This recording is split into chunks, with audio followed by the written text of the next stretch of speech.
Hello everyone, hope you're fine and doing well. In my today's this video, I will tell you about the keyboard settings in your device Realme Narzo 50.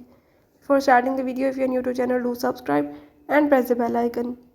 So now let's move for the topic.